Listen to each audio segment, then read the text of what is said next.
여러분, 저는 학생으로서 이 말을 하면 안 되지만 저는 문재인이 간첩이 맞다고 생각합니다. 문재인 정부는 국정원의 대공수사권을 박탈함을 해서 대한민국의 안보를 무력화시켰습니다. 국정원은 수십 년 동안 간첩 색출과 대공수사에 있어 핵심 역할을 해왔습니다. 그러나 민주당은 국정원의 대공수사권을 폐지하고 그 역할을 경찰로 넘겼습니다. 문제는 경찰이 대공수사에 대한 경험과 전문성이 전혀 없다는 것입니다. 국정원이 축적해온 정보망과 해외 네트워크 그리고 대공수사 기법을 경찰이 따라갈 수 없다는 것을 자명한 사실입니다. 그 결과 대한민국 내부에서 간첩들이 활보하는 나라가 되어버렸습니다. 맞습니까? 얼마 전 민주노총 간부들이 간첩죄로 1심에서 15년형을 선고받았습니다. 이들은 무려 4년간 102차례에 걸쳐 북한과 지령을 주고받으며 대한민국을 정복하려는 계획을 세웠습니다. 청와대와 미군 기지 같은 지원 시설의 정보를 수집하고 이태원 참사를 이용해 촛불 시위를 조직하여 대한민국을 혼란에 빠뜨리려 했습니다. 단순한 범죄자가 아니라 민주노총의 핵심 간부들이었습니다. 민주노총은 단순한 노동조합이 아닙니다. 이들은 대한민국을 무너뜨리려는 북한의 도구이며 하이브리드 전쟁을 수행하는 핵심 조직입니다. 그것을 알아야 합니다. 또한 앞서 제가 정보사에서 나왔다고 말씀드렸습니다. 2024년 2월 정보사 공무원이 대북 첩보 활동을 수행하는 블랙유원 명단과 위장기업 정보 등 군사 기밀을 중국의 조선족 해커 집단이 유출한 사건이 발생했습니다. 해당 공무원은 2017년 중국 정보요원에게 포섭된 후 2019년부터 5년간 30건 이상의 기밀을 유출하고 거액을 수수했으며 이로 인해 중국, 러시아, 북한 등에서 활동하던 블랙 요원들이 급거 귀국하고 북한 내부 정보원들이 신상이 노출되면서 숙청 가능성이 제기되는 등 대한민국의 해외 정보망이 심각한 타격을 입었습니다. 더 나아가 이번 유출은 미국, 일본 등 동맹국가의 정보 협력에도 악영향을 미쳐 대한민국의 대북 대중 전략을 근본적으로 뒤흔들고 국가안보를 심각한 위기에 빠뜨렸습니다.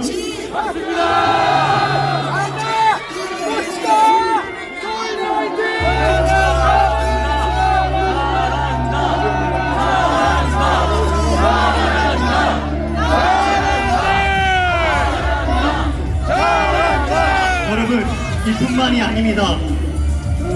문재인 정부는 대한민국의 군사력을 세계적으로 무력화하며 방어 능력을 의도적으로 약화시키는 행위를 서슴지 않았습니다. 군의 핵심 정보 및 방첩 기능을 담당하던 기무사를 해체하고 전략적 요충지를 방어하던 기계와 부대와 보병사단을 제거 해체했으며 DMZ GP를 철폐시키고 동해안과 서해안의 철조망을 제거했으며 심지어 한강하구의 철책까지 철거하며 대한민국의 최전선을 스스로 무너뜨렸습니다. 뿐만 아니라 한미연합훈련을 축소하고 전장관 총기 환수를 추진하며 주한미군의 전력적 가치를 평가 철회하는 등 대한민국의 방어체계를 지속적으로 약화시켰습니다.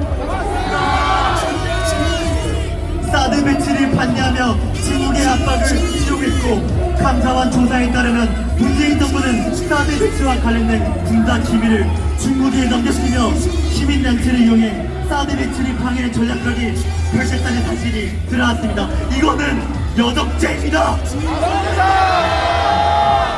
이는 단순한 정책 실패가 아니라 대한민국의 안보를 무너뜨리려는 계획적인 행위라고밖에 볼 수 없습니다.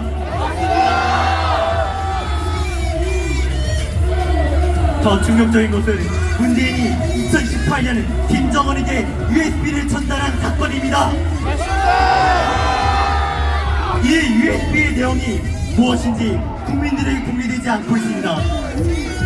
정보 공개 소송이 진행되었지만 법원은 이 USB를 국가기밀 상급 비밀로 분류하고 공개를 거부했습니다. 이게 말이 됩니까? 국가 안보와 외교 관계에 악영향을 미칠 우려가 있다는 이유였습니다. 그러나 우리는 묻지 않을 수 없습니다. 정작 북한에게는 넘겨진 이 문건을 대한민국 국민에게는 공개할 수 없다는 것이 말이 됩니까? 문재인 정부가 북한이 대한민국보다 우선시했다는 강력한 증거이며 이 사건에 대한 철저한 조사가 필요합니다. 그러나 사법부와 민주당은 이를 저지하고 있으며 진실이 밝혀지는 것을 필사적으로 막고 있습니다.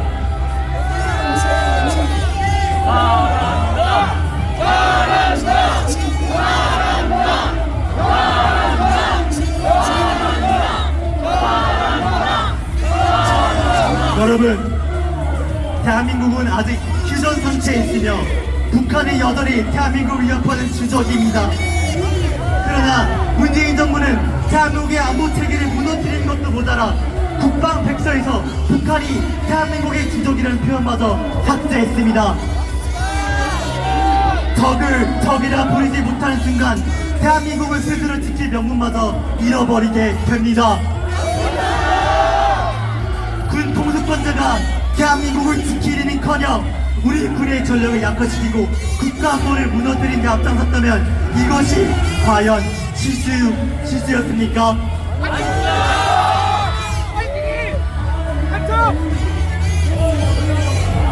또 우리는 통합진보당과 이석기의 사례를 기억해야 합니다. 2014년 대한민국 헌법재판소는 북한식 사회주의를 주동하는 통합진보당이 대한민국의 자유민주주의 체제를 위협하는 반국가 정당이라고 판단하고 해산을 결정했습니다. 그러나 문재인 정권은 이석기를 가석방하며 대한민국 위협하는 반국가 세력들에게 다시 활동할 수 있는 기회를 주었습니다.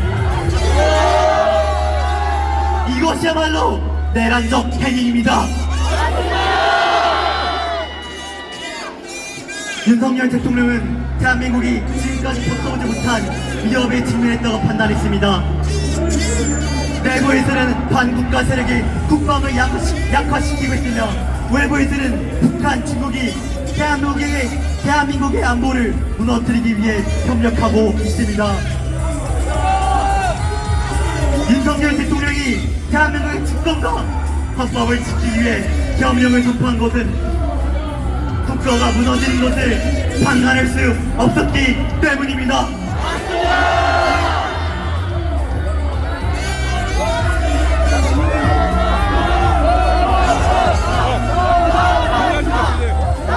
여러분, 현재의 국제 정세는 그 어느 때보다 위험한 국면에 접어들고 있습니다. 작년 9월 중국과 러시아는 사상 최대 규모의 해상합동훈련을 단행하며 군사적 결속을 과시했고 10월에는 중국이 대만을 포위하는 대규모 군사훈련을 실시하며 무력 침공 가능성을 강하게 시사했습니다. 이어 지난 11월 김정은은 군 장성들을 소집해 세계 3차 대전이 임박했으니 총력전을 준비하는 지시를 내렸으며 북한의 도발 수위는 점점 더 노골적이고 위협적으로 변하고 있습니다. 국제 질서는 전쟁의 소용돌이 속으로 빠르게 빨려 들어가고 있으며 대한민국 역시 이 거대한 혼란 속에서 지속적인 위협에 직면하고 있습니다. 이러한 엄중한 시기에 대한민국의 안보를 강화하기는커녕 민주당은 오히려 대한민국의 방어체계를 붕괴시키는 반국가적 행위를 서슴지 않고 감행했습니다.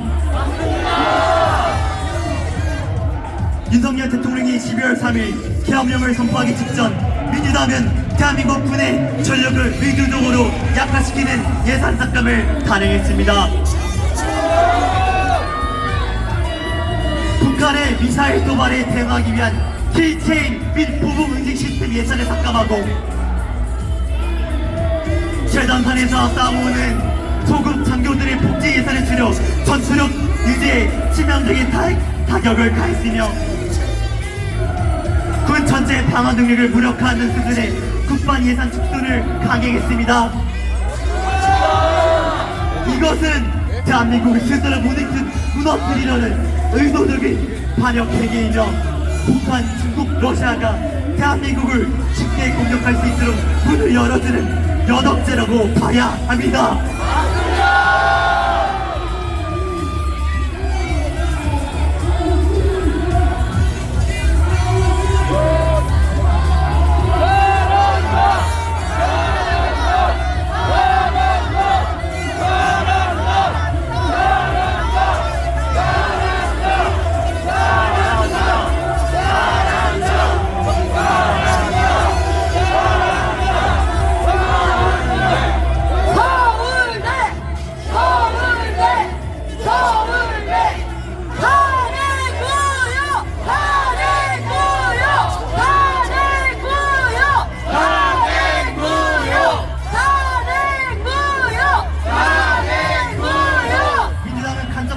반대하시며 그 결과 대한민국 내부에서 간접들이 자유롭게 활동할 수 있는 환경이 조성되었습니다. 북한을 주도하는 간접들이 국내에서 활동하는 것을 막을 법적 장치가 부족한 상태인 대로 민주당은 간접법 제정을 방해했고 대한민국을 지키기 위한 법을 막는 것이야말로 간접들을 보호하는 파력 행위로 봐야 합니다. 따라서 최근 중국共产党이 가입되어 있는 중국의 유학생이 군산 시설을 드론으로 불법 촬영했는데도 그들을 처벌할 권한이 없습니다. 이것이 말이 됩니까?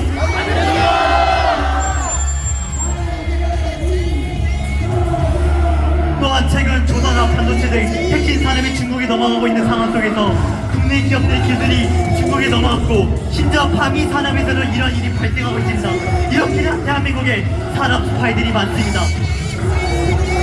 간첩을 왜 안 잡고 간첩을 잡으려는 대통령을 구속시켰습니까? 국가를 지킬 법을 만들지 못하게 하는 것은 결국 간첩들이 자유롭게 활동하도록 방치하는 것 같습니다. 이는 명백한 내란적 행위이자 대한민국의 안보를 위태롭게 만드는 중대한 범죄라는 것을 명심해야 합니다. 여러분 보십시오. 민주당은 내란죄 탄핵이 힘들이지다 외환죄라는 어처구니 없는 논리를 꺼내들었습니다. 윤석열 대통령의 대북 확성기 세계 한미일 공조 강화 북중러 견제 정책을 외환죄로 몰아가는 것은 어불성설입니다. 정작 외환죄에 해당하는 것은 이재명이 연루된 쌍방울 불법 대북 송금 사건입니다. 북한의 불법 외화를 송금하는 것이야말로 명백한 외환죄이며 민주당은 이에 대해 해명해야 합니다. 대한민국 국민 여러분, 지금이야말로 깨어나야 합니다. 대한민국을 지키는 문제는 이념을 떠난 생존의 문제입니다. 총성이 우리지 않는다고 해서 전쟁이 없는 것이 아닙니다. 우리는 지금 북한과 중국의 끊임없는 개입 속에서 대한민국의 미래를 지키기 위한 주권 전쟁을 벌이고 있으며 이 전쟁은 우리 내부에서 진행되고 있습니다. 그러나 많은 이들은 이를 음모론이라 치부하며 현실을 외면하고 있습니다. 하지만 국민 여러분, 홍콩이 무너졌듯이 대한민국도 침묵 속에서 서서히 잠식당하고 있습니다. 이제는 행동해야 합니다. 북한, 중국 그리고 대한민국의 침투에는 반국가 세력으로부터 대한민국의 주권을 되찾고 자유민주주의를 지켜야 합니다. 용기를 내어 대한민국을 지키는 다음에 함께 해주십시오.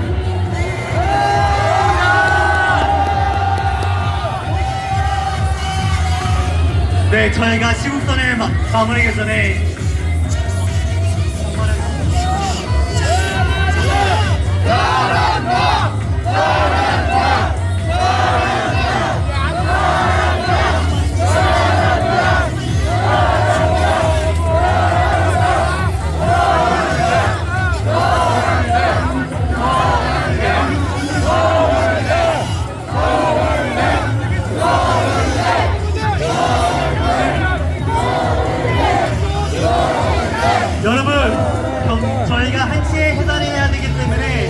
잠시 지금 마무리 멘트하고 끝내겠습니다. 여러분, 저는 일단 대학생이기 때문에 대한민국에 있는 모든 청년들, 대학생들에게 한마디 너무나 하고 싶습니다. 여러분, 정치에 관심이 없는 거 이해합니다. 또 무서운 거 이해합니다. 제가 왜 이렇게 나왔는지 정말 이해해주세요. 저도 너무나 무섭습니다. 저도 2달 전까지만 해도 친구들과 재밌게 놀고 공부하는 게 너무 좋았습니다. 하지만 이렇게 지렁이들이 많이 모였던 서울대 아무도 나서지 못해서 저라도 이렇게 나왔습니다. 저도 너무나 부족한 사람입니다. 말도 그렇게 잘 못하고 용기도 없고 자신도 없습니다. 저는 실은 지금 고시를 준비하고 있는데 엄마 몰래 학원도 빠지고 이렇게 나왔습니다. 부모님께 너무나 죄송하다는 말씀을 드리고 싶습니다. 하지만 여러분, 집이 없으면 공부라는 게 의미가 없지 않습니까? 우리나라가 이렇게 공산화가 되고 있는데 공부를 해봤자 무슨 의미가 있겠습니까? 여러분, 깨어나야 합니다. 이 전쟁은 절대로 음모론이 아니라 우리가 편지를 지켜야 합니다. 우리 조국이 잘못된 방향을 흘러가고 있을 때 행동하지 않는 것은 그릇된 길을 걸어가는 것과 같습니다. 그러니까 전국에 있는 청년 여러분, 대학생 여러분, 같이 싸워주세요. 이렇게 비밀투하는 시점으로 이렇게 강력하게 호소합니다. 너무 가까이 있으셔가지고. 여러분, 6.25 전쟁 참전을 시킨 사분들은 네. 지금 전쟁이라도 우리 군대를 위해 싸워주신다고 합니다. 대한민국 2039 여러분, 이 대한민국은 우리가 살아갈 나라입니다. 우리가 이 자유 대한민국을 반드시 지켜야 합니다.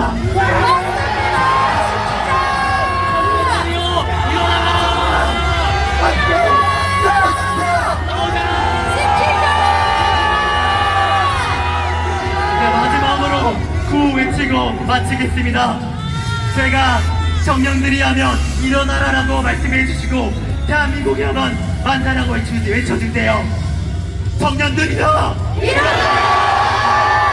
청년들이여 일어나라! 청년들이여 일어나라! 청년들이여 일어나라! 대한민국 만세! 대한민국 만세! 대한민국 만세! 싸우자!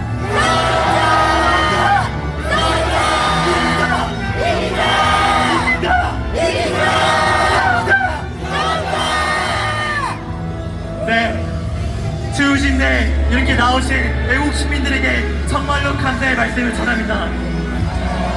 저희가 외국과 사절단을 마치고 오늘 시국선을 마치겠습니다.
여러분.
우리 같이 자유민주주의를 지킵시다. 다들 힘내세요.